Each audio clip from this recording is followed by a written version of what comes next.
একটা বয়সের পর এসে আমরা খুব পরিণত হয়ে উঠি, হয়তো প্রয়োজনের থেকেও খানিকটা বেশি পোক্ত হয়ে যাই।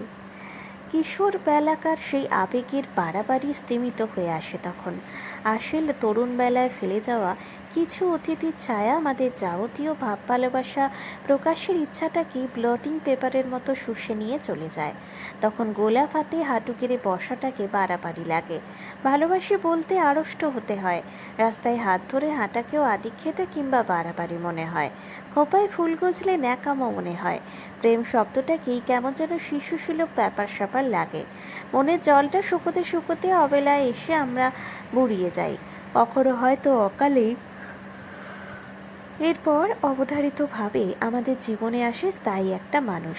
নতুন ঘর, নতুন চোখ, নতুন ডাক, নতুন লজ্জা, সবকিছু নতুন নিয়ে শুরু হয় আমাদের অন্য জীবন। কিন্তু ততদিনে নতুনে রঙিন হয়ে ওঠার মতো অনুভূতির জল রঙগুলো শুকিয়ে ঝরঝরে হয়ে গেছে। তখন যেটা পড়ে থাকে সেটা হলো থেকে যাওয়ার অভ্যেস।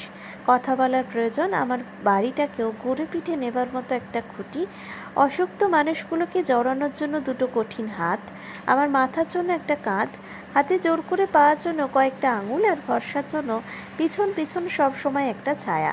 ভালোবাসা কোথাও হয়তো ঘুমিয়ে থাকে, নিশ্চয়ই থাকে, কিন্তু আগের মতো আর বলা হয়ে ওঠে না।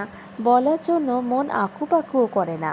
যেটা থাকে মনের অনেক অনেক গভীরে কাঁথা থাকে, সেটা প্রকাশ করার দরকার হয় না। রোজগারের ভাত বেড়ে দেওয়া, মশারি টাঙানো, জোড়ো কপালে জলপুটি দেওয়ার মধ্যে, ঠিক সময়ে সুগার, প্রেশার, কোলেস্টেরলের ট্যাবলেটগুলোর হাতে দেওয়া, বা শীতের ভোরে ঘুমন্ত গায়ে কম্বলটা একটু টেনে দেওয়ার মধ্যে সাবধানে এসো কিংবা সময় মতো খেয়ে নিয়ের মধ্যে দিয়ে বলা হয়ে যায় সবটা। অভ্যেস আর স্বভাবে মেনে আর মানিয়ে নেওয়ার ওপর ভর করে বাকি জীবন এক ঘর এক বিছানায় আমরা থেকে যাই। ভালোবাসি বলেই তো থেকে যাই। কলমে পার্বতী মধুক, কণ্ঠে দেবশ্রী রায়।